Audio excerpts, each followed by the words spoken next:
Alhamdulillah Rabbil Alameen, as-salatu was-salamu ala Rasulil Kareem, amma ba'd.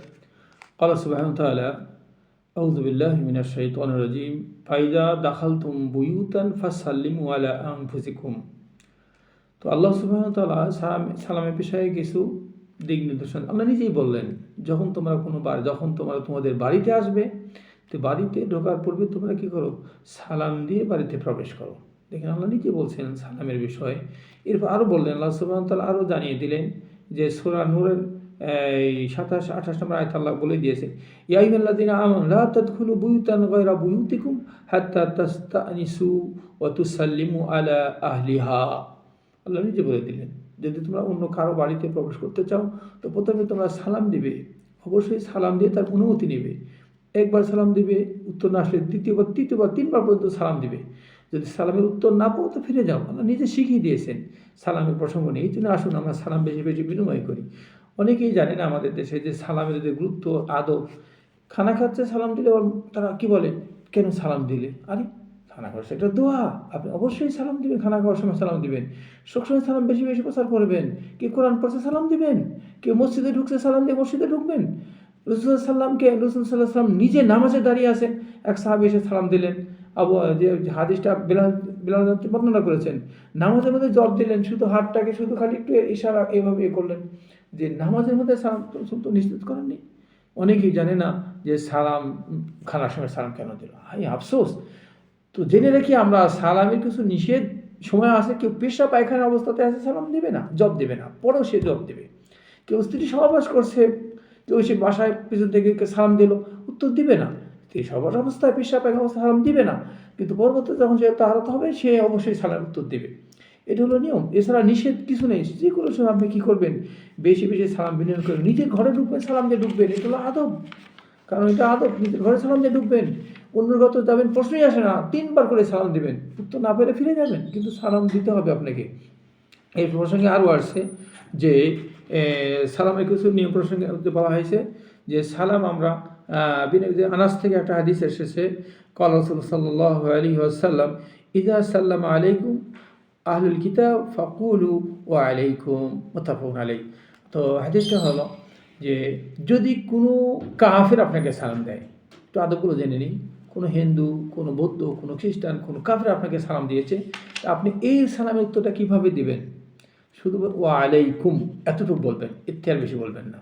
কাফেরদের সালাম উত্তর, কাফেররা সালাম দিয়েছে এতটুকু বলবেন। এবং কোনো ইহুদি, খ্রিস্টান, কাফেরদেরকে আপনি সালাম দেবেনই না, এটা নিষেধ। কোনো কাফেরদেরকে আপনি সালাম দেবেন না। এই প্রশ্নে আপনার আসছে যে হাদিসটা আসছে যে রাসূল সালাম দেবেন, একসাথে কাফেরও আছে, ইহুদি এবং নাসরানি এবং মুসলমান একসাথে আছে, আর কী করবেন? এই ক্ষেত্রে রাসূল সালাম দিয়েছেন, তখন আপনি সালাম দিবেন। নিয়ত থাকবে যে মুসলমানদেরকে আপনি সালাম দিলেন, তো এই ক্ষেত্রে আপনি সালাম দিয়ে দিবেন। যদি কেউ আপনাকে সালাম দেয় তো উত্তর দিবেন। এক ব্যক্তি এসে সালাম দেয়, আসসালামু আলাইকুম, ওয়া আলাইকুম সালাম, কি বললেন যে সালাম দিয়েছে 10টি নকল। আরেক ব্যক্তি এসে কি সালাম সাহাবী সালাম দিলেন, আসসালামু আলাইকুম রাহমাতুল্লাহ, বলে এটা 20টি নেকি বলতো, উত্তরে ভাববে ওয়া আলাইকুম সালাম ওয়া রাহমাতুল্লাহ।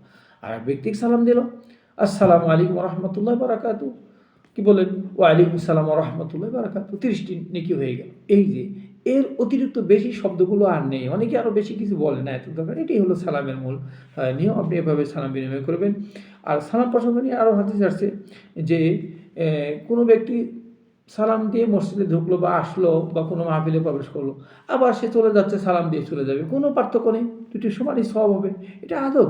আপনি সালাম দিয়ে ঢুকলেন, আবার যাওয়ার সময় সালাম দিয়ে বের হয়ে গেলেন, এটা আদব।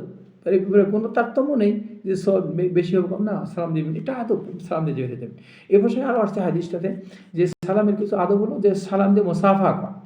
আসসালামু আলাইকুম বলে মুসাফা করলেন, এটা আসছে, হাদিসে আসছে যে সালাম দিয়ে মুসাফা করলে আল্লাহ গুনাহ মাফ করে দেন।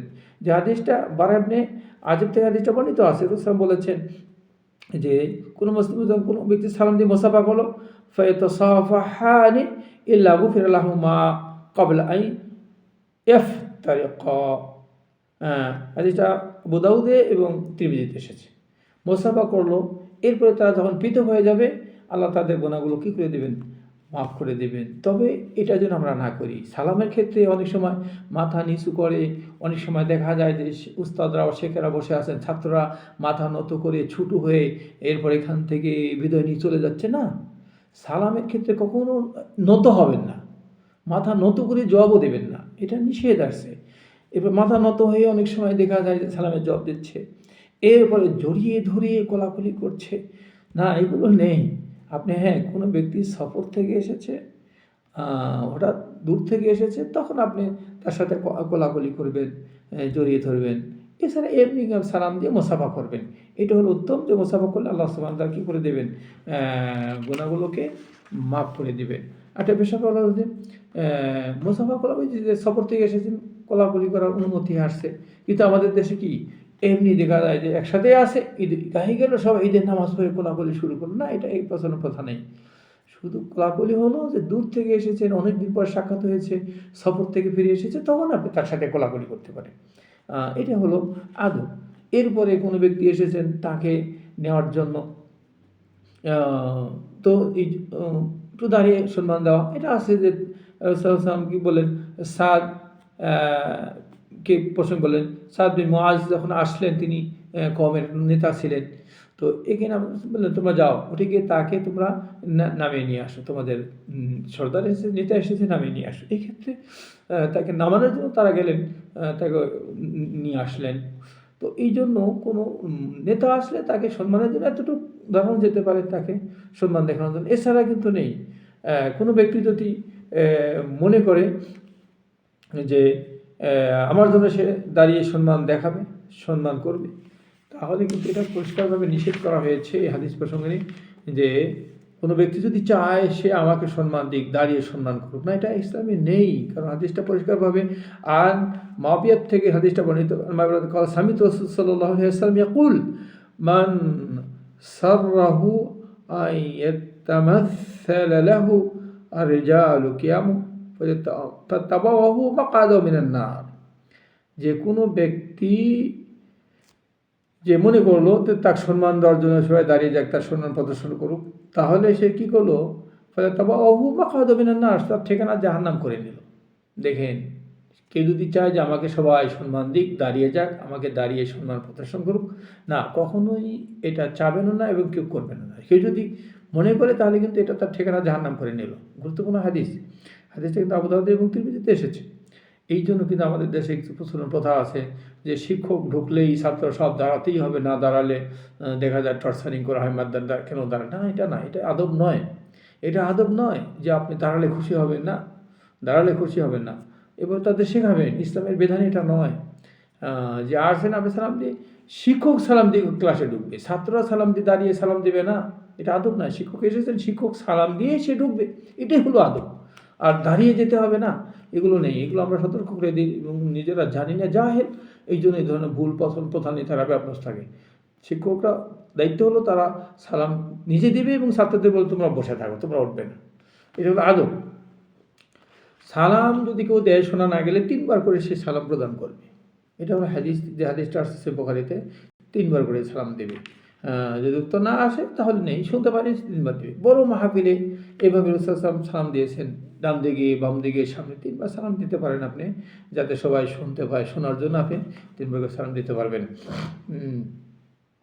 এরপরে যদি জামাতের প্রতি দেখা যায় যে কেউ আসছেন, জামাতে তাদের কেউ সালাম দিল, সবাইকে উত্তর দিবে না, যে কেউ উত্তর দিলে আদায় হয়ে যাবে। যদি সবাই দিতে পারে, শুনতে পায়, উত্তর দিয়ে দেবে, কোনো অসুবিধা নেই ইনশাআল্লাহ।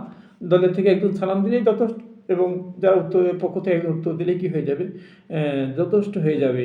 কিন্তু হাদিসটা ভালো করে আমরা মনে রেখে দিই যে সালাম ব্যাপারে, যে পেশাব পায়খানা অবস্থাতে সালামে উত্তর দেবেন না, কেউ স্ত্রী সহবাস করে সালাম উত্তর দেবেন না, এতে যখন ফারিগ হয়ে যাবেন, এরপরে গিয়ে আপনি সালামে কী দিবেন, উত্তর দিবেন। কারণ আমাদের অনেকে জানা নেই যে আমরা বিভিন্নভাবে ভুল প্রশ্নের কথার মধ্যে থাকি। একটা বিষয় হলো যে যে সালামের ব্যাপারে, যদি কেউ সালাম দূর থেকে দিয়েছেন, এ প্রসঙ্গে যে হাদিস আসছে যে জাবের থেকে, যে রাসূল সাল্লাল্লাহু কী বললেন, যে মা আয়েশাকে বললেন যে জিবরাইল সাল্লাম তোমাকে সালাম দিয়েছে। তো মা আয়েশা কী বললেন, তিনি উত্তর দিলেন কীভাবে, ওয়ালাইহিস সালাম, তিনি এইভাবে দিলেন ওয়ালাইহিস সালাম, যে যদি কেউ সালাম দেয় দূর থেকে, যার সালাম দেয়, আপনাকে উচিত হবে আগে আপনি সালাম দিবেন, আসসালামু আলাইকুম, এটা বলবেন, ও রহমতুল্লাহ বলে তারপর বলবেন যে আমার এই সালামটাকে তাকে সালাম দিয়ে দিবে। শুধু এমনি বলে আমাকে সালাম দিয়ে দে না, এটা না, যে যাচ্ছেন যদি ওনার সাথে দেখা হয় তো আমার সালাম জানাই। তো কীভাবে সালাম জানাই? এই জন্য আপনি আগে সালাম দিবেন, তাকে বলবেন যে তার সাথে যদি দেখা হয় তখন বলবেন যে আমার সালামটা তাকে জানাবেন, আসসালামু আলাইকুম রহমতুল্লাহ বলে বলবেন যে আমার সালামটা তাকে জানাবেন। তাহলে ওই ব্যক্তি কীভাবে দেবে? ওয়ালাইহিস সালাম এভাবে বলবে, ওয়ালাইকুম না, ওয়ালাইহিস সালাম ও রহমতুল্লাহ, এইভাবে উত্তরটা দিয়ে দেবে ইনশাআল্লাহ।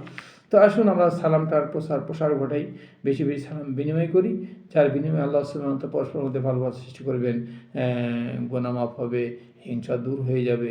এবং শুধু তাই না, যে সালামের বিনিময়ে তো মানে একটা ভালোবাসার সৃষ্টি হবে। যার সাথে দুশ্মনী থাকবে, হিংসা থাকবে, তাকে বেশি বেশি সালাম দিবেন, দেখবেন এর মাধ্যমে তার সেই দুশ্মনী শেষ হয়ে গেছে, হিংসা আসাদ দূরে চলে গেছে। আসুন আল্লাহ সুবহানাহু ওয়া তাআলা আমাদের সবাইকে বেশি বেশি সালাম প্রদান করার, সালামটা তৌফিক দান করেন। বারাকাল্লাহু ফিকুম। আসসালামু আলাইকুম ওয়া রাহমাতুল্লাহ।